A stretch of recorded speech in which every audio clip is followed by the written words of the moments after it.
Well, after many months of anticipation, Agents of S.H.I.E.L.D. has finally returned with another game-changing premiere.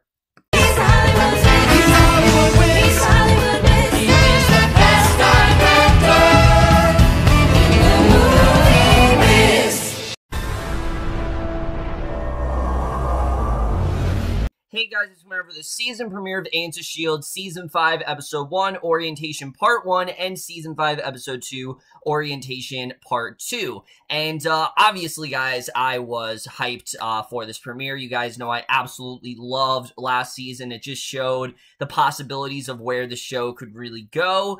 It showed that this is a show that clearly had found themselves, and the approach they took last season, changing it up every few episodes, was really welcomed, and I hadn't really seen that style done to a 22-episode show, and I was really hoping that this season would continue that freshness, and from this premiere, it definitely seems like that is the case here. I honestly really did love this premiere. Now, did this hit the highs that Season 4 did? So far, no, but I think if they're headed in this direction that they are now, they definitely could get there, and I do think this is definitely the right way to go. I was definitely very impressed with this premiere overall. It was very risky, it was different, and that's what I want from the show. I want this show to renovate itself every few episodes like it did in Season 4, and it seems like they're sticking with that, and I definitely really enjoyed that here. So we start off, and immediately things are very confusing. This first part is very confusing, and that's the point. They want to confuse you. They want you to feel like, what the hell is going on here? Because we meet this character, Enoch. He walks out of a house and goes to the pool and back. He dives in and swims. He goes inside and looks at himself in the mirror, and he removes his human skin suit, and he takes a shower. So we know immediately this guy is definitely not human. He puts on a suit and drives to a hangar. He meets with a driver who camouflages the waiting van, and armed soldiers are waiting inside. Enoch joins them and gets a piece of equipment. The squad goes to a diner. They shut off the power. They go in while two soldiers stand watch, and one says they haven't done it for a while, and his wife has no idea what's actually going on. Neither do we. We're also very lost in what's actually happening here, and the soldiers then bring everyone sitting at the counter in a bag. They load them in the van, drive back to the hangar, and Coulson and the others unfreeze and see a giant stone pillar in front of them, and it picks up pretty much right where the finale left off, or at least that's what we're led to believe, that this is right where things left off last season. As we know, they were captured, and the next second they were in space, and it collapses into liquid as they watch, teleporting them away, and later, Coulson walks among a group of men who are floating immobilized in a control room. Everything goes back to normal time, and one man is sucked out through the hole, and as the hole seals automatically, the others collapse to the floor and the crew survive, and Coulson introduces himself and says that he's very confused, and one man, Virgil, addresses Coulson by name, says that he's come to save them, and he asks why he's there to save them. Something roars in the distance. The other man, Jones, leads him to the door, and this character, Virgil, is very intriguing because he's someone who clearly knows a lot. He knows about these characters, but obviously we don't know about him and they don't know about him. So immediately we're very intrigued what's going on, but Jones then leads him to the door. Someone grabs him, yanks him into the darkness, and Virgil tells Coulson to get back. Coulson asks him what's going on, and Virgil explains that the creatures are called Verneligens, sorry if I'm pronouncing that wrong, Verneligens, which they call roaches, and the level has been sealed up ever since the roaches breached in. Virgil explains that he's part of the greeting party, and he is one of the true believers. So Macklin comes in, knocks Virgil unconscious, apologizes for knocking the man out when he was explaining things, and looking around, he wonders where everyone else is, because they're all kind of just scattered. And we then see Elena, who I am so happy to see Yo-Yo is a main character this season. It has been a long time coming for sure. I said it so many times last season. I'm so happy that they upgrade her to a main character because she really does fit into this team very well. But she appears in a room. A woman wearing a gas mask attacks her. They fight until the woman says that she's Simmons and points to the corpses on the floor nearby. She thought that they suffocated and grabbed the mask and checks the bodies. The bodies have been dead for a long time, but their fluid has been drain, preserving them, and Mac and Coulson then bring Virgil in, seal the door, and Yo-Yo hugs Mac. Coulson wonders who locked the dead people in, so again, they're all very confused. They don't really know what's going on, and that confusing type tone is pretty much, kind of shown throughout this whole episode. So in the control room, a masked figure then floats in through the breach and heads into the ship, and May then materializes in the engine room with a pipe through her leg. She grabs a bell for a nearby corpse and uses it to pull the pipe free, and Mac then complains that Coulson doesn't have his mechanical hand with him, and he says that they should be prepared for anything after all they've been through because, I mean, needless to say, they don't trust these people. They don't for a second think that they're safe here. They think that anyone could turn on them, and that's understandable. I mean, given what they went through last season where, you know, we thought they had allies and then everyone pretty much who they thought were on their side turned against them. I mean, last season we had decoys of these characters. So yeah, they're definitely being very cautious and they're not really buying into what these characters are saying. Whether or not it's actually true is anyone's guess, but I like that they're being a lot more cautious here because we can see that definitely, you know, from experience, they definitely are a lot more, like I said, cautious with this stuff, and they don't really trust these guys, but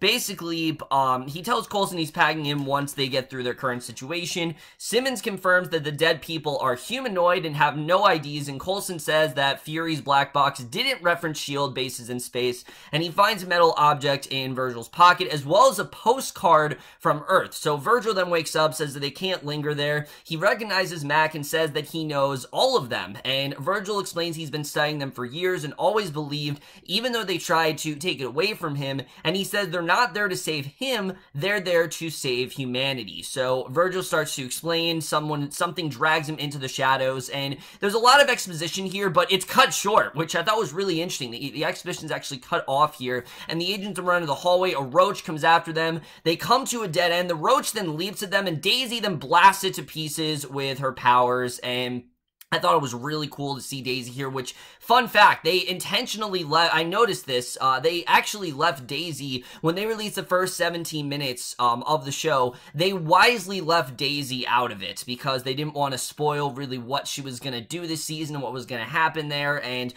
I thought that was just an awesome way to get reintroduced to her, but May then sees the masked figure enter the compartment, dragging Joan's body. The figure removes his mask and searches it. He finds a disc on his wrist, and he draws a knife and cuts it off and then leaves, and May then goes out, and the figure comes back, grabs her, says that he's been looking for her. She attacks him, and the two fight, and the man, Deke, managed to slap a device on her stomach, which floats her into the air, and Deke then shoves her into the wall, says that he wasn't trying to hurt her, and May then kicks him, and Deke gags her and says the less he knows, the better, and Daisy wonders where they are and what anything has to do with the deal that he made with Ghost Rider, because as we know, Coulson made this deal where he kind of has, you know, the ghost in him, and he can use it any time, so needless to say, I mean, they're very confused with what any of that has to do with this, so Yo-Yo suggested they're in the framework, but the others don't want to hear it. You know, they want to believe that that's done, and as Mac checks a gun that Yo-Yo found, Daisy points out to Simmons that Fitz isn't there, and Simmons figures that Fitz is somewhere trying to work out the problem and get them back. Now, we actually don't see Fitz throughout this whole episode, so we don't really know what's going on with Fitz. We're led to believe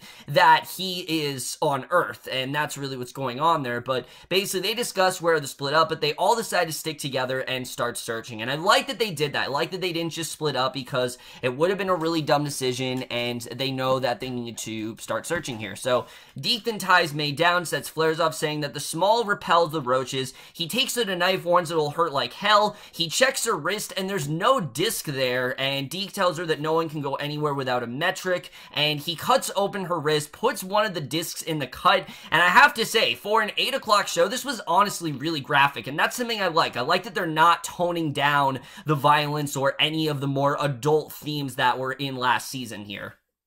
So Yo-Yo then scours ahead, confirms that there's nothing waiting, and Coulson and Simmons then examine their surrounding. They figure the ship they're in is old, and Mac comes back to tell them that Yo-Yo found something, a flare that goes out as they arrive, and they enter the nearby compartment. They find more corpses. There's fresh blood on the floor, and Daisy sees a panel of computers. The controls are all in English, and the schematics show that they're tracking debris fields called frozen oceans. And Simmons then realizes they're collecting water from asteroids and that the ship must be close enough to Earth so that people can travel there. If they can collect asteroids, then they have a spaceship trawler and a communication system to reach Earth. So she starts checking the computer. She gets a warning saying human access denied, and there's more text in an alien script and a handprint, and a group of Kree aliens come in. One of them shrugs off Mac's punch, another one triggers a device, knocking all the agents out. So it's clear the aliens do not want, the agents to be in the know about what's going on. So Daisy then wakes up. She finds herself in a cell.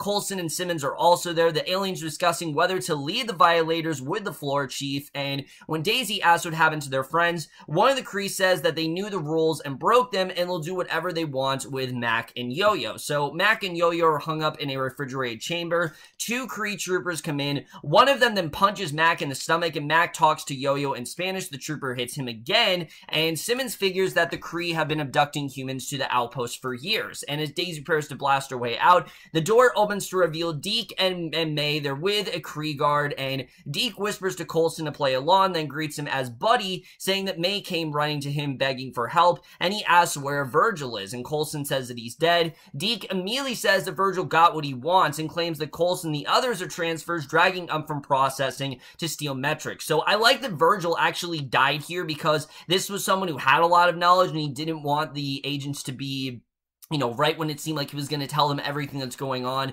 he was dragged away, and I thought that was honestly really interesting. But I will admit, I was really hoping that we would see this character again. I did think it was a bit disappointing that they just kind of killed him off there. You could have captured him and maybe have him kidnapped, but to actually kill him off, I don't know if I buy that. I don't know if I like that they actually killed him off there, but basically he claims that Coulson and others are transfers dragged him from processing to steal metrics. He tells the Kree guards that he has to get them back to transfer and is glad to make it worth his while, and after a moment the guards then nod in agreement and Deke leads the agents out. So the Kree continues beating Mac, and Yo-Yo tells him to stop provoking them. The leader says that Mac is holding up well for a human and might be well fitted for fighting in the crater. So he suggests that Mac would make a great gift for Caesius, and the other Kree says that it's good, got them some points, and the Kree then go over to Elena. They spray her arms with frozen nitrogen, says that she'll pay the price for Mac, and as they walk along, Coulson confirms that May. Deke says that Virgil wanted to hide some people, and he was hired to supply the metrics and swap them out, and since the agents don't have tokens,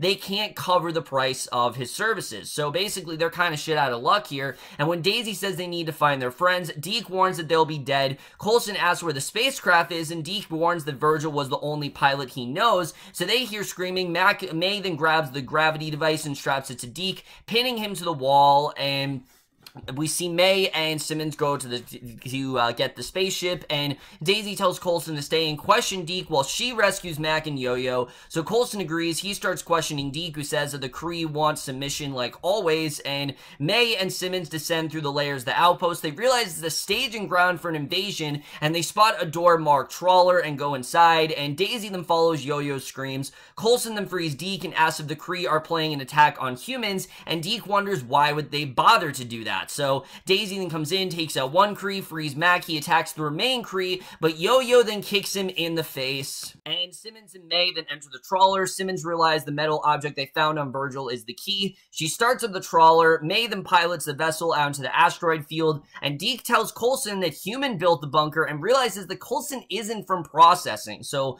Coulson says that he's Wisconsin. Deke asks if he's high, so it's clear that, that's not really a thing anymore. So Mac and the Kree continue fighting. Mac finally kills him. Daisy then knocks down the other Kree, brings an icicle down on him, killing him, and she uses his hand to activate the console and contacts the trawler. And Simmons then tries to work out how to send a signal. She says that she recognized some of the constellations, so they're in their own galaxy, and Coulson asks how long ago the bunker was built. Deke says it was built at least 90 years ago. He explains that he was born there, and Mac points out the machines appear to have been redesigned, and we see Daisy confirms the computer is showing their coordinates in latitude and longitude. So Mac gets an idea and checks the postcard, and Deke then asks Coulson what year he was taken, and Coulson realizes they didn't just travel through space, they actually traveled through time, which this was a really cool reveal. Once they clear a debris field, basically May points out what lies ahead, the ruins of the planet Earth, and Mac then checks back the ancient postcard and finds the words "working on it, Fitz." So this is clearly from Fitz, who is trying to get them out of there, and Simmons realizes they're already on Earth, and that is the way part 1 ends. So now we're going to talk about Orientation Part 2, which I will admit I didn't think was as strong as Part 1. Part 1 worked because there was a lot of just mysticism and a lot of stuff that we really didn't know was going on, and Part 2, there's a lot more we're in the know about, and I still thought it was strong. It just wasn't as strong as the first part. But we see Simmons and May, they're floating in space, they're staring at the ruins of Hurt, asteroids then slam into the hole, and neither one of them has any idea what to do. They drift toward a large asteroid, and Simmons then pulls out the key, the ship stops, she puts the key back in and hits the console, and the systems reboot. So May then guides them past the asteroid, and Coulson and Deke then find Simmons and Daisy, and Deke says he hasn't heard anything about a portal to the past, and the agents figure that they're stuck there and have to stay alive. So Deke then offers them metrics. He tells them the only way to live is to blend in and work hard, and Coulson reluctantly takes them. So a woman, Tess, then comes out, demands to know where Virgil is, and Coulson tells her that Virgil is dead, and Deke confirms that it's true. Deke says that Virgil was on a sealed off level, and Tess angrily demands to know what Deke hired them to do. So he tells her the people from the past that Virgil were taking about are there, and Coulson then shows them his pocket change to prove that they're from the past, and Tess then notices the lack of scars on his wrist, which most humans seem to have, and figures that he's telling the truth and wonders where the others are. So Deke says that they're with the Kree guards and refuse to go get them, and as he starts to walk off, Tess offers to double Virgil's price, and Deke agrees and tells her to help the 3 agents blend in while he rescues the others. So Deke finds Yo-Yo, Daisy, and Mac in the interrogation chamber. He realizes they killed 2 Kree and says that the Kree will be a herd of people in retaliation. So basically, if you kill 1 Kree, they're all gonna come after you. And again, I really like this because it shows that these characters are not invincible. There is definitely consequences to their actions, and I like seeing that here. So Max suggests they hide them with the dead bodies they found earlier, and Deke agrees. So Tess then tells Coulson that no one knows for sure what happened to Earth. All they know is that some cataclysmic event tore the planet apart, and the Kree arrived and took over. So the group merges with the humans, who are living and working in the lighthouse, which is an underground storage unit from Earth, and Tess explains that the group of elders claim that a group from S.H.I.E.L.D. would come from the past to save them, and it seems like they are that group. So they weren't captured because of what they did. They were captured because they're kind of tasked to save them. So the Kree got rid of the elders. She agrees to take one of them to Virgil's quarters, see if they can find any clues as to his plan. So as they continue the lighthouse, Tess says that everyone has a role to play in keeping the outpost going, and a woman in white robes then walks through. Tess explains that the Kree take some humans to serve them directly, and May suggests they can fight since they have military training, but Tess tells them to keep a low profile while she takes Coulson to Virgil's quarters. So Deke then tells Daisy, Mac, and Yo-Yo where the other bodies are, and as they go to Virgil's quarters, Coulson realizes that Tess has never been out of the outpost, and she admits she doesn't know much about post-cataclysm Earth, and a man grilled and tells Tess that the trawler went out, but he didn't get the okay, and Tess tells him they're training a new pilot, and Virgil is dead, and Coulson says that he's just passing through. Grill tells Tess she has a double shift the next time, and then walks off. So Mac and the others then drag the 2 Kree corpses to the human bodies, hoping the roaches will take them, and Tess and Coulson then enter Virgil's quarters. They find it filled with pre-cataclysm artifacts, and she says that the surface of the planet will never be livable for humans again, and Coulson realizes that they were close, and he finds a hidden journal, finds sketches, but neither one of them knows what it actually means. So May and Simmons then see a Kree with a tablet, realize it's the first tech item that they've seen. So Simmons figures that Fitz is still out there fighting, and a Kree woman, Sonara, comes in with her escort, one of the human servitors, and the human says that Caestecker has decided to feed the last unfortunate among them, and grain then pours onto the floor. The humans scoop it up. They fight among themselves, and one of them draws a knife and accidentally stabs the servitor, and he tries to run, and Sonara then sends the metal balls in her hands after the man. They split open his skull and return to Sonara's hand. So Simmons runs to the priest and examines it, says she needs to cauterize his wound, and May then finds a soldier, gives it to Simmons, who goes to work. Sonara comes over and has her guards drag the sergeant away and take Simmons captive. So May and the others finds the others, tells them the Kree took Simmons. Deke talks to Tess privately and demands an explanation. She says that the agents are different, and she figures that the people that died may have died for something real. And Deke warns that if that is true, then it will be a massacre. So Yo-Yo tells the others that she'll get Simmons, and Mac advise her and Daisy to keep their powers hidden. They figure that Deke knows where they took her, and Daisy volunteers to follow him, while Elena steals the tablets, and basically that's what they end up doing. So meanwhile, Deke tells Tess to get the agents to blend in and walks off. So Tess then tells the others they took Simmons somewhere that she's never been, and Sonara takes Simmons into a suite, and a servitor then greets Simmons into Cassius's quarters. She refuses to answer her questions, and Simmons notices Sonara's balls. She goes into the suite, finds Cassius pruning a tree, and he admires the view out of the port, then asks Simmons if she's the one who saved the servitor, and Daisy then follows Deke, but loses him in a dead end, and we then see she vibrates the wall open, revealing a secret door, finds unconscious humans beneath projecting devices, and Deke is beneath one of the beams, and when Daisy approaches him, she enters the beam and collapses, and she finds herself on a street on Earth, and realizes that she is in a framework program, and that Deke walks into a nearby bar. Daisy goes after him, so she's, for some reason in the framework, we don't know why at this point, but Cassius tells Simmons that her actions caused quite a stir, and that they were quite elaborate, and she says that she's from processing, and Cassius asks where she learned her medical skills worked in sewage, and Simmons tells him that her mother taught her, and Cassius reminds her of the law, a life spent, a life earned, and she says that she only did what she thought would make her happy in the end, and tells Sonara to have the guards give the humans breathing room for mercy's sake. And once Sonara leaves, Cassius tells Simmons that he's elegant compared to other humans and offers her some grapes, and this guy in general, Cassius, is just really creepy, just something about him. He's got this really weird demeanor to him, and when she takes them, he takes her hand, confirms that her metric is gone, and Simmons says she removed it and apologizes, but Cassius notes that there's no scar there, so he wonders if she's really from processing, because obviously if you were from processing, there'd be a scar there, but there's nothing. So she says that he wants to see if the servitor survived, so May then approaches the cage with the tablets, leads Tess off, and Coulson opens a valve, spraying hot steam into a worker. Yo-Yo steals the tablets, and Coulson joins her and Mac, and as he hands out the tablets, the Kree orders humans to go to metric expansion. The agents quickly try to slip away, but they find Kree inspecting lines of humans. Yo-Yo suggests they put on the metrics that Deke gave them, and Coulson then spots Grill, offers to make a trade, a Kree tablet for 3 metrics installed. Grill figures that anyone who can steal tablets is worth it, but warns that the work won't be fun, so the Kree approach, and Coulson quickly agrees. Grill then ushers them into his quarters, chuckling, and Daisy approaches Deke, who is arguing with the program bartender Rick, and Deke spots Daisy, invites her to join him.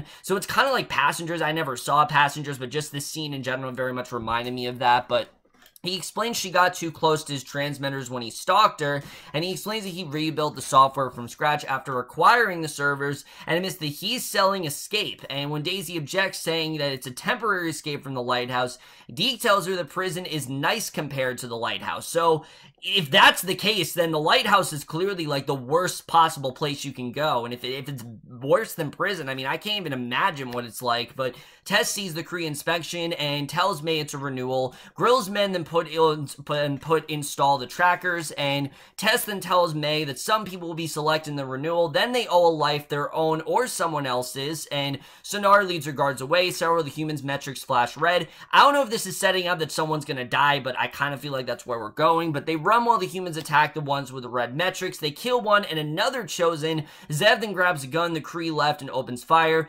Coulson then hears the gunfire. Grill then magnetizes their metrics to the wall, and he says that if the Kree come, he'll make sure they find him first, and once the Chosen are killed, their metrics revert back to blue. So Zev Chosen walks down the line, he shoots everything that moves, he enters Grill's quarters and yells that the man owes him a life. Grill then yells back that he left Zev 3 lives, and Zev prepares to shoot them, so May arrives and they fight. He says that he owes a life and charges her. Tess arrives and shoots him dead. She says that someone had to die. Zev then comes in, releases Coulson, Elena, and Mac. The Kree watch commander comes in, Grill comes out, tells him that Zev's is the last life needed. needed. He scans the metrics and realizes that Coulson's is unprogrammed, and Grill says that they work for him to pay off his debts, and he's been reprogramming their metrics. And after a moment, the commander leaves with his guards. Grill has his men take away Zev's body, and the servitor staggers into Caesius' quarters with Sonara, reveals the scar in his stomach, and Simmons then says we'll heal. Now with advanced technology, they can get rid of the scar, so Caesius insists his servitors must display perfect when they represent him. He notices a cut on the servitor's face, and Simmons says it can be fixed, but Caesius insists that he'll know and has Sonara kill the servitor. So she asks what's wrong with Caesius. Caesius orders her to remain silent. He removes the slug from the dead servitor's ear and says that Simmons must learn silence, and puts the slug into her ear, which deafens her. And Deke then tells Daisy that it's dangerous to try and rescue Simmons. She wonders if Deke is worried that they'll mess it up for him, and Deke tells her the Kree know what he's doing and let him do it to keep the humans placid. And as they argue, a newscast in the framework places a story about Daisy, and Deke then pauses it and tells Daisy that he pieced the history together, and it turns out that Daisy is the reason why the planet is destroyed. So yes, Quake is so powerful that she can actually destroy planet Earth, which is insane, but it's a whole other thing that we're going to talk about. We'll get into that in a little bit. But Grill's men halt and shows Coulson, Elena, and Mac around Griff's operations. May looks on as Zev's corpse is taken away and goes over to Tess. The other servitors paint Simmons as one of their own, and Deke tells Daisy that S.H.I.E.L.D. tried to save the world, shows her the live feed of the ruined Earth. He says it's already been quaked to parts, and the servitors take Simmons to Caesius. He says his guests have arrived, and a spaceship then pulls up to the outpost, and that is the way this premiere ends. So, needless to say, guys, there's definitely a lot of stuff to talk about here. First of all, we have to talk about this big revelation, because obviously we know Earth was completely destroyed. It's now erased. But how Quake is the one that causes it is very interesting, and I don't really know where this is going to go. I mean, obviously they said that S.H.I.E.L.D. tried to save them, and then they ended up destroying Earth, so I don't know if that means that this was a different group or what's really going on there, but there's just a lot of things that I definitely am very confused about, and I think the show, again, they want us to be, because we're not aware of this world. We don't know what's going on. We don't know how anything really happened here, and I think that really is kind of what they want. They want us to be really perplexed as to what's actually going on, and I thought they did a really good job of confusing us, that is for sure. I was definitely very impressed with the way they did that here. But the other big thing not to talk about is, where is Fitz currently? Because obviously Fitz is the only one who's not with them. You know, he's sending them messages, so I guess Fitz knows that they're not on, they're not in modern day, which I don't understand what's really going on there, but I'm pretty sure we're going to get an episode where, we find out what Fitz has been up to and what's really been going on there, because, I mean, we've had single character focused episodes before, so I would not be surprised if we do get something like that with Fitz, and I definitely could see that happening, so we'll have to see really, where that's going to go. I think that definitely is going to be very interesting overall. As far as the Kree, I mean, we can see that the Kree definitely are not backing down. Now that Earth is gone, it seems the Kree have kind of completely taken over, and, they seem to think that, obviously Simmons has to remain incognito to the point where she looks like one of them, and I don't know what really is going to happen here. I mean, obviously she's, a doctor, and she wants to help these people and, cauterize the wounds and whatnot. But there's a lot of places for where this can really go. If Grill, what his whole sort of, what Casey's whole real mission is, we don't really know what's going to happen here. But obviously they're painting Simmons as one of their own. I'm looking forward to seeing really where that's all going to go. And as far as everything else going on, with Grill, there's still a lot of stuff we don't know about, like, where's this technology from? I mean, how did they even get here? Why do they need this specific team? How do they know that this team is gonna be the ones to save them? Are there humans still out there? And if there are, what are the humans currently doing right now? I mean, why are there scars on their wrists? I mean, there are so many questions that we still have no idea what's really going on there. There are so many things I am definitely definitely very interested in here. But honestly, I'm not going to try to theorize Lhasa because honestly, I am very confused, and I think they did a really good job of confusing us there. So now I'm going to rate both parts as a whole, and just to cut to the chase, guys, I am going to give both parts of Agents of S.H.I.E.L.D. the season premiere orientation in A-. So we're guys doing the season premiere of Agents of S.H.I.E.L.D. The most guys thought of this episode overall. Left your thoughts, and definitely looking forward to seeing where the season does go. Like I said, I love that we're going in a different direction. I think that is the best thing for the show to do. It worked for them in season 4, and I think it's going to work for them even more in season 5. It's great to see Yo-Yo as well as a main lead. I'm very happy to see that here, but that's my review. Hope you're enjoying. See you guys in my next video, and I will see you guys for that. Okay, bye.